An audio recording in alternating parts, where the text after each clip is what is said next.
Gaétan Barrette, on vient d'entendre Maître Lapointe, là, un expert en immigration, nous parler un peu du cafouillage autour de l'histoire des garderies subventionnées et CPE. Et je te relance sur la fin de cette rencontre. Il dit deux têtes qui devraient tomber. Est-ce que tu penses que Jean-François Roberge et Mme Roy sont sur le siège éjectable à ce stade-ci? Ben, l'un et l'autre, et probablement plus Madame Roy, est plus sur un siège éjectable que l'autre, à mon avis, parce qu'elle vient d'arriver. Jean-François Roberge, il est là depuis longtemps. On sait que François Legault, à date, a été extrêmement loyal envers ses fondateurs, là, ou les gens qui étaient là au départ. À preuve, il a fait aucun remaniement autrement que de déplacer des gens parce qu'ils n'étaient pas satisfaits de leur travail, manifestement. Alors, je pense que c'est plus elle. Mais elle, là où le bas blesse, c'est que quand on suit ses travaux, les travaux parlementaires, elle est toujours très, très cinglante. Alors, c'est un peu la Geneviève Guilbeault de la famille, là. Tout le Mhm. monde dit n'importe quoi, on ne comprenne rien. Et puis, elle est un peu cinglante envers toutes les oppositions. Et là, elle est prise à son propre jeu. Pourquoi? Parce que ce sujet-là, qui est censé être clair, on parle de réglementation, et je cite la ministre, ça fait depuis 97 que cette réglementation existe. Et c'est les mots qu'elle a prononcés. Pourquoi le monstre ici, c'est ça, ça fait depuis 97 que ça existe. C'est juste que ça n'a pas été bien appliqué. Alors, la ministre, elle, a laissé entendre que ce sont les gens sur le terrain qui comprenaient et appliquaient mal la réglementation. Mais là, elle est très mal prise, la ministre, parce que sur la question de l'immigrante, la dame d'origine congolaise qui a un permis de travail ouvert. Ouvert, ça veut dire qu'il n'est pas attaché à un employeur. Ben, Francis, en 2015, le gouvernement de l'époque a émis une directive à l'effet que cette règle-là ne s'appliquait plus. Hmm. Il y a eu un moment, une période de 97 à 2015 où, effectivement, quelqu'un qui avait un permis ouvert n'avait pas accès aux places à coût réduit. Ça a été annulé. Alors là, tu as une ministre qui est censée diriger un ministère et qui est imputable, qui est censée connaître et comprendre sa propre loi et sa propre réglementation, Hmm. qui se met les deux pieds dans la bouche et en plus qui ne vient pas donner des entrevues. Alors, Guillaume Clich-Rivard de Québec solidaire Mhm. a mis le doigt sur quelque chose qui est vraiment une patate chaude politiquement. Le gouvernement ne peut pas s'en sortir et il ne peut pas s'en sortir en disant on va analyser. Écoute, tu n'as pas à analyser une situation que toi-même tu as soit construite, soit gérée depuis maintenant près de 8 ans pour Ouais. une problématique qui est connue. Alors, et là, en plus, écoute, Francis, ce qui, pour moi, est encore plus dramatique, pour ne pas dire insultant au sens politique du terme là. Je pense que la patate est chaude parce que la ministre et la CAQ au complet cachent l'élément qu'il ne veut pas aborder, et je te le nomme. Quand la ministre dit il faut faire une analyse alors que le sujet est clair, parce que c'est une question d'équité.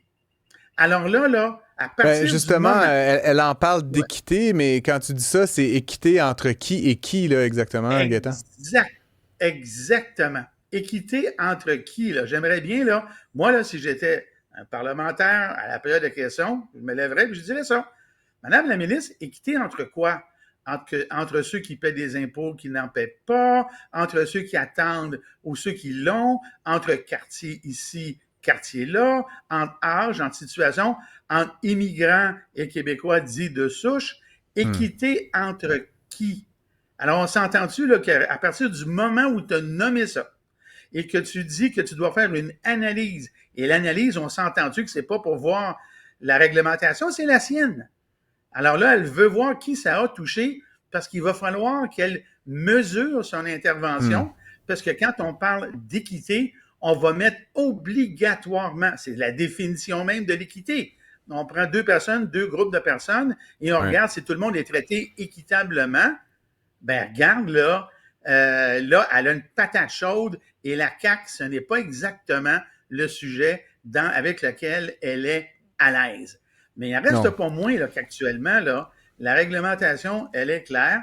Cette dame-là, qui est congolaise et qui a un permis, qui a tout fait la procédure normale, là. C'est pas une immigrante illégale. Elle a un permis de travail qui est ouvert, pour lequel le règlement a été changé en 2015. Elle y a accès et ce gouvernement-là, cette ministre-là, a envoyé une directive de son propre chef suggérant, menaçant d'expulser un certain nombre de jeunes. Sans connaître l'impact que ça aurait, sans savoir le nombre de jeunes que ça touchait. C'est vraiment, on sent une certaine forme d'improvisation, autant du point de vue politique qu'en matière de communication. Fred Bastien, j'imagine, comme toujours, que le sujet fait quand même pas mal réagir. Oui, beaucoup de réactions là, au 187 Cube. On accuse entre autres la CAQ de gouverner au pif, c'est ce que Martin dit. Il y a Kelly qui dit, bon, on a l'impression que le gouvernement revient constamment sur leurs décisions. Gaétan, comment est-ce que le gouvernement pourrait arriver à ne pas se mettre dans cette situation-là, là, de devoir reculer et avancer constamment? Écoute, à un moment donné, là, quand on est au gouvernement, on doit s'assumer. Alors, s'assumer, ça veut dire qu'on doit exposer quelle est la réalité, expliquer pourquoi il y a une zone grise, il y a une zone difficile et on prend une décision.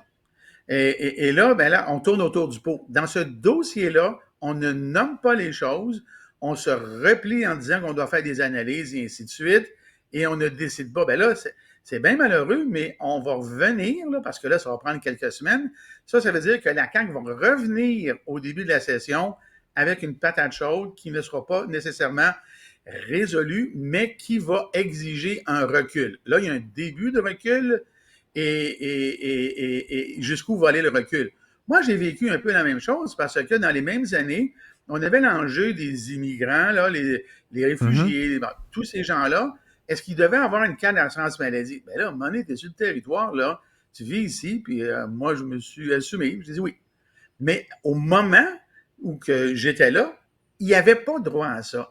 Alors là, ici, au lieu de régler le problème une fois pour toutes, on fait des analyses, on tourne autour du pot, et là, évidemment, tous les gens qui sont autour, moi le premier, on creuse, on regarde, puis on se dit, ça n'a pas d'affaire, votre affaire, ça n'a pas d'allure, votre affaire, et manifestement, vous faites de l'évitement.